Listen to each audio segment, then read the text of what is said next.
khubarada saynisku waxay sheegeen in Soomaaliya ay ka mid tahay wadamada dunida ee saamaynta tooska ah ay ku yeelatay isbeddelka cimilada dunida ka socda sababtoo ah Soomaaliya waxaa xilli sanadeedkeedu u dhaxeeyaa roobabka oo yaraada ama soo daaha xilliyada qodaalka dalagga oo baaqda kadibna waxaa la arkaa kulayl iyo abaaro baabi'iya boqolaal kun oo duunyo ah oo ay xoolo iyo beeraba ku jiraan ama roobab mahiigaan ah oo da'a isla markaana abuura fatahaad iyo masiibooyin kale oo dabiici ah oo ay ka mid yihiin dalagii oo baaba'a iyo salkac waxaa sidoo kale dhibaatooyinkaasi la socda aafooyin kale oo qarsoon oo ka dhasha kulaylka iyo fatahaadaha waxaa haddaba khubarada beeraha iyo cuntadu ay sheegayaan in kulaylka iyo qoyaanka labaduba ay sumeeyaan dalagga beeraha oo dhaqan ahaan Soomaalidu ay ku kaydsato bakaaro ama boholo hadba sida qofku u yaqaano iyo weliba bakhaaro iyo guryaha laftooda dalagyada ka soo baxa Soomaaliya waxay halis intii hore ka badan ugu jiraan inay ku dhalato bakteeriyo ka timaada fangalka taasi oo ku naaxda kulaylka iyo qoyaanka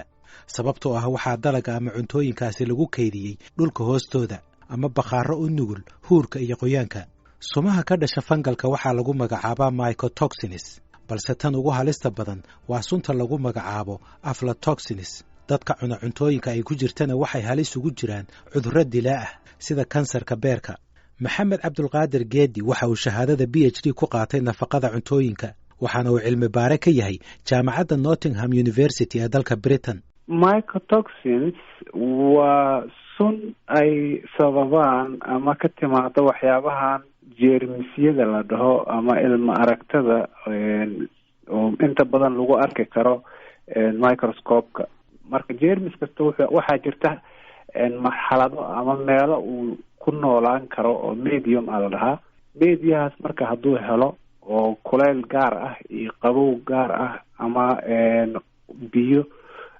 aad ayuu u jecel yahay marka beerta in uu dalagu inta uu saaran yahay ama marka uu kasoo go'o kadib aad ayay u kala duwan yihiin jeermisyadu markay halkaa ay ku dhalanayaan marka koowaad beerta intuusa kasoo go-in inta badan waxaa ka mas-uula masalan mararka qaar waxaa ku dhaca abaaro ayaa dhaca kulaylku aad ayuu u bataa geedaha markaas waxaa ku dhaca stress geedaha waa mataqaanaa dhibaato geedkii marka uu dhibkaas stresskaas markuu dhaco oo abaaruhu ay dhacaan oo kulaylkii uu zaa'id u noqdo waxaa dhacaysa marka noocaas jeermiskaas nooc la dhaha aspergillus oo specific oo usii gaar ah ayaa marka ku dhalanaya kadibna geedaha intii ay saarneed dalagii intii aanu kasoo goyin ayaa suntii ku dhalan kartaa marka uu soo go-o kadibna waxay ku dhalataa bakhaarada wax lagu cuntada masalan lagu xareeyo oo kale inta la sido oo beerta laga soo guray loo wado bakhaaradaas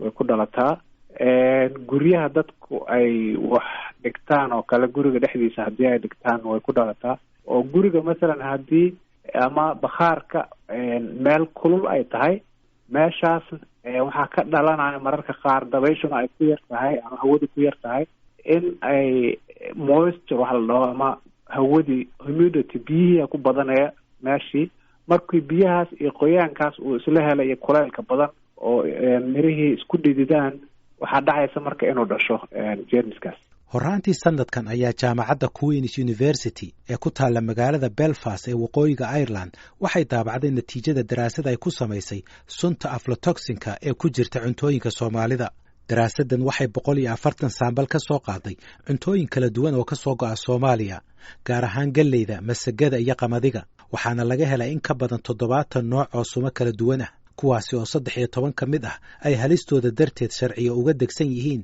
midowga Yurub iyo 60 nooc oo kale oo sumo kala duwan ah natiijada daraasadaasi oo markii ugu horeysay uu daabacay wargeyska ka faalooda arrimaha beeraha iyo chemistry ee dalkan Mareykanka waa mid argagax leh maxamed cabdulqaadir geedi waxa uu soo akhriyay daraasadaasi ay samaysay jaamacadda Queen's University waxaan qiyaasayaa labada dalag ee Soomaaliya aad looga baxo oo laga soo qaatay inay yihiin galleyda iyo masagada marka waxay ogaadeen in labadaba ay aad ugu badan yihiin nooc suntan ka mid ah mycotoxinka oo la dhaho aflatoxin iyo nooc la dhaho fuminisenis labadaasa inta badan ah labada maxaa la biomarkerka ama la fiiriyo inta badan heerkooda marka labadaas ayaa waxaa laga helay galeydii Soomaaliya gaar ahaan laba nooc oo galey ah oo la dhaho galey cad iyo galey jaalle iyo masago cad iyo masago jaalle labadaba afartaas nooc oo la baaray waxaa laga helay suntaas inay ku badan tahay. qamadiga oo loo isticmaalay in lagu kontaroolo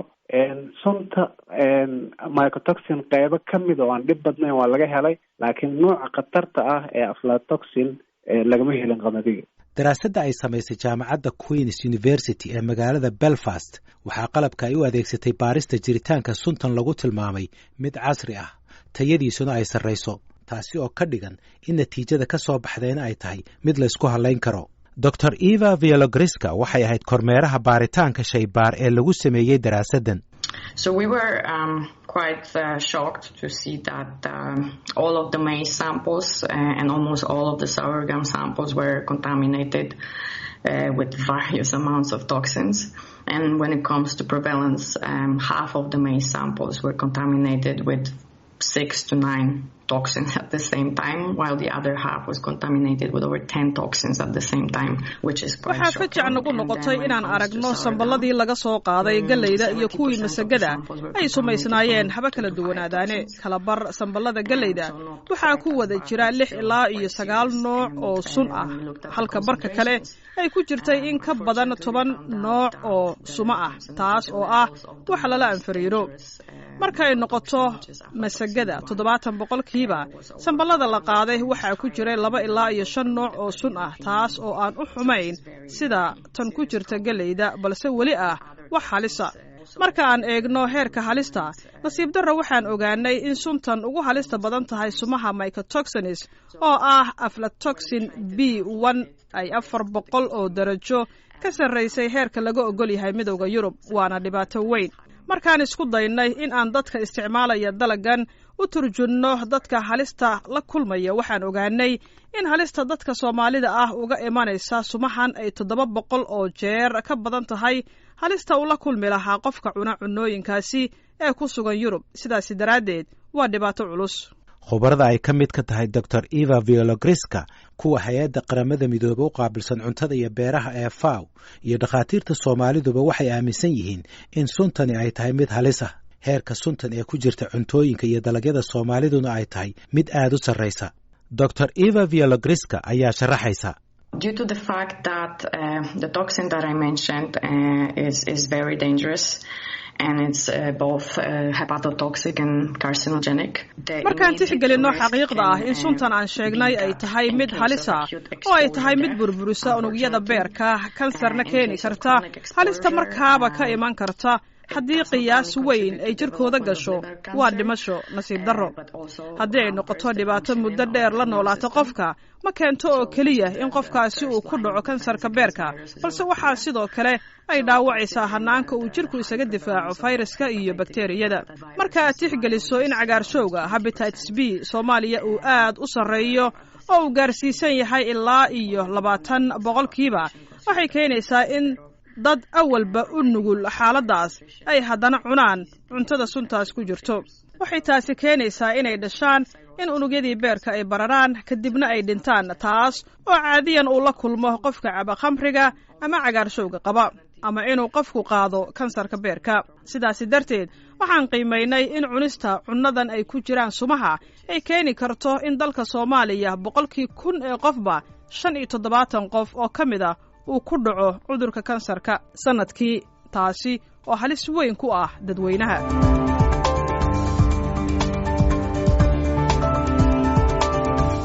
Dr. Maxamed Maxamuud Fuji oo ah dhakhtar cudurrada guud daaweeya fadhigiisuna yahay magaalada Muqdisho, waxa uu galka baarista u sheegay in sunta aflatoxin aysan ahayn wax cusub, balse dhibka ugu weyn ee ka jira uu yahay ka warqab la'aanta bulshada. Aflatoxin horta aflatoxinka waa sumo ay soo daayaan waxa la yiraahdo mycotoxins. Mycotoxinska marka waxa ka dhashaan fungalkan, 2 fungal oo aad u waaweyn oo Aspergillus flavus iyo Aspergillus parasiticus. labadaas nooc ayaa aad uga badan. cuntada ayayna ay xooluhu cunaan ama midka dadku cuno ayay aad iyo aad suntaasi ay affect garaysaa. dadku marka cuntada la kaydiyo waxaad ku arkaysaa xoog cad oo korka ka saaran ama caar waxaad yeelaysaa korka ka saaran. markaasoo kale inay cuntadaasi ay khatar ku jirto in la iska ogaado weeye. waxaana problem xoolahana waa laga qaadi karaa. xoolaha suntaas cuna iyaga laftigeeda haddaa cunto hilibkoodii ayaad ka qaadi kartaa. ilmaha ayaa aada iyo aada suntaas ugu daran. dadka waayeelka waa u adkaystaan, laakiin ayagana hadday ku dhacdo waa keenta. marka cudurrada ay keento mid oo cusub waa keeni karta oo daran acute la yidhaahdo, iyo mid raago oo waktiga raaco chronic ah, labadaba waa keeni kartaa. waxaad wax yar ka hadashaa dhibaatada ka taagan wacyi-la-aanta ama aqoon la-aanta dadka ee dhibaatadan heerkay la eg tahay iyo waxa laga qaban karo. wallaahi horta bal dadka intaanan taas u dhigin hal qodob yar oo muhiima oo cilmibaaris ay soo saartay ayaa rabeen oo sheegay. war heerka maantay ay galeyda cad iyo masagadu ay ka gaarsiisan yihiin waxay la mid tahay adduunka intuu ogol yahay ayay waxay kala mid tahay 835 oo jeer ayay ka badan tahay heerka adduunka ogolaa. taasi marka haddii laga dhigo khatarta ay la eg tahay iyo kansarka ay keenayso, waxaa la qiyaasay in markaasi 100,000 oo qof 75 qof oo kansara inay sanadkii ku dhacdo haddii ay qaataan galeyda cad kali ay isticmaalaan. marka 75 qof 100,000 oo qof meeqay lamid tahay. 1 milyan waa 750 qof. Soomaaliya maanta waa 5 milyan oo ku dhifta intaas khatar tilaabta horta qeybka jiraalka. waxaa marka khasab lagu ah oo muhiim ah in wacyigelin xoog badan la sameeyo, maadaama masajadii iyo galeyda ay yihiin maanta oo daruuriga ay yihiin.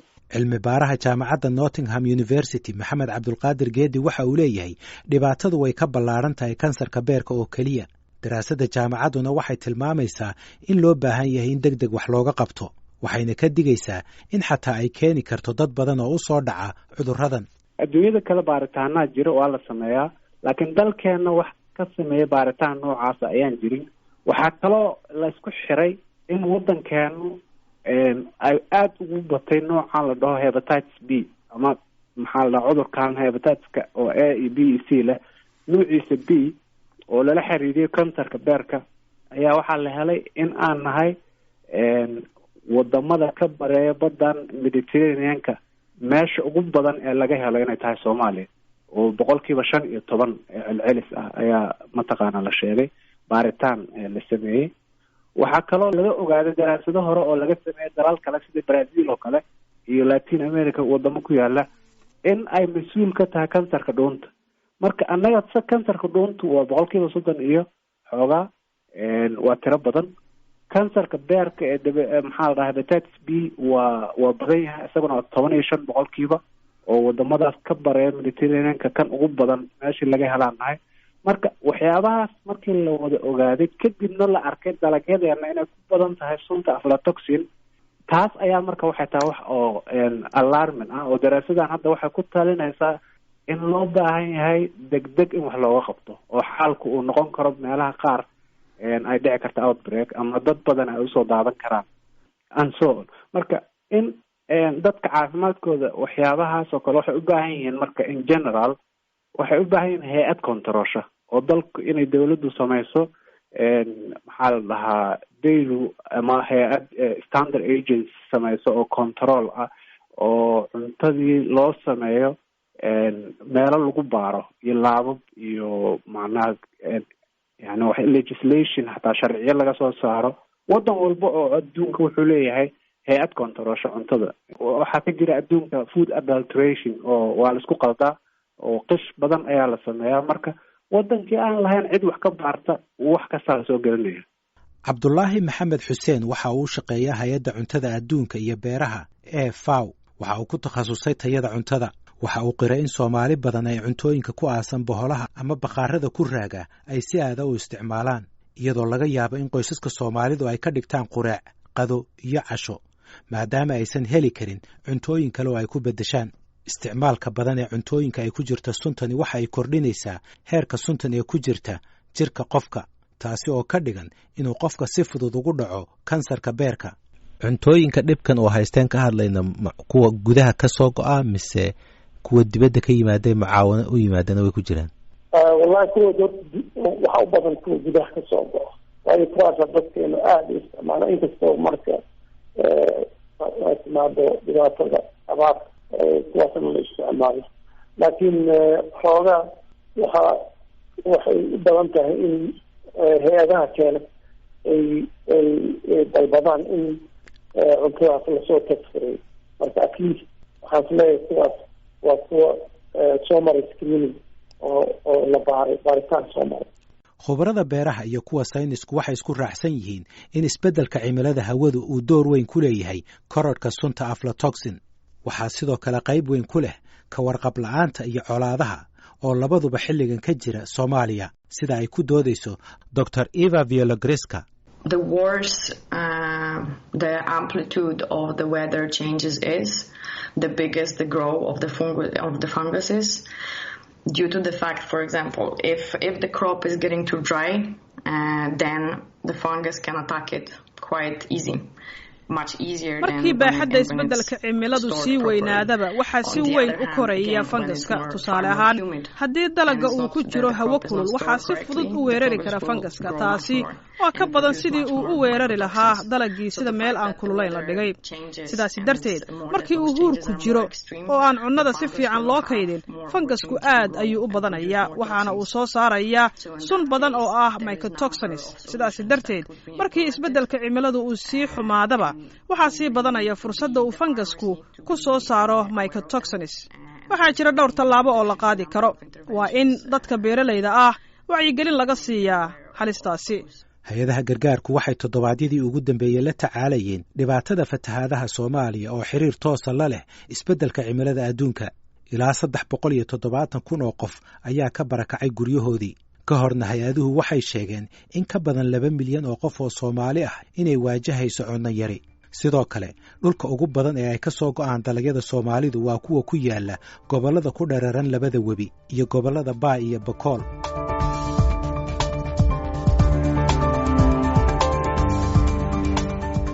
hay-adda FAO waxay beeralayda qaarkood siisay agab ay ka mid yihiin barmiilo ay ku kaydsadaan cuntooyinka. sidoo kale waxay isku dayeen inay kor u qaadaan aqoonta dadka beeralayda ah. laakiin haddana aqoontani ma aha mid baahsan islamarkaana ku filan. mana jiraan waxyaabo caddaynaya inay hoos u dhacday heerka aflatoxin ee cunnooyinka Soomaaliya. khubaradu waxay ku talinayaan in dowladda Soomaaliya ay shuruuc ka soo saarto fayaqabka cuntooyinka, haddii ay yihiin kuwa dalka ka baxa iyo kuwa la soo geliyaba. Cabdi Maxamed Xuseen waa agaasimaha badbaadada dhirta ee wasaaradda beeraha. waxa uu iga warramay tallaabooyinka ay ilaa haatan qaaday wasaaradda beeruhu.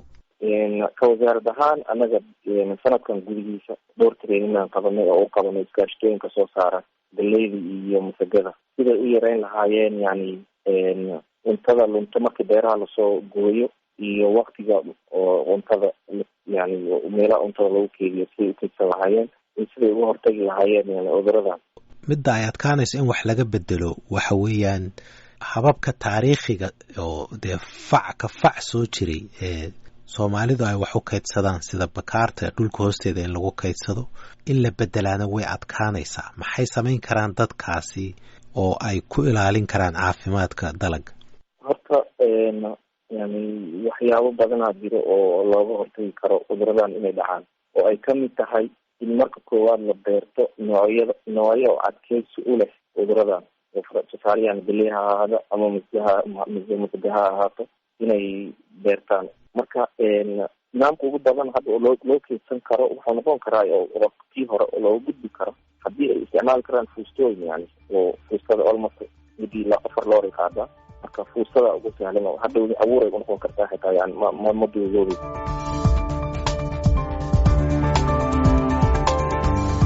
shaybaarista Dr. Eva Viologreska waxay beeralayda Soomaaliyeed kula talisay inay beertaan dalagyo u adkaysan kara fangalka, ama inay beertaan dalagyo hiddahooda la bedelay, iyo in meesha ay cuntooyinka ku kaydiyaan ay yihiin goobo ay hawadu geli karto, laydhuna isdhaafi karto, si aanay ugu dhalan huur iyo kulayl. waxaa kaloo loo baahan yahay ayay tidhi in galleyda lagu kariyo biyo liindhanaan leh, taasi oo la aaminsan yahay inay sunta ku jirta ay yarayn karto.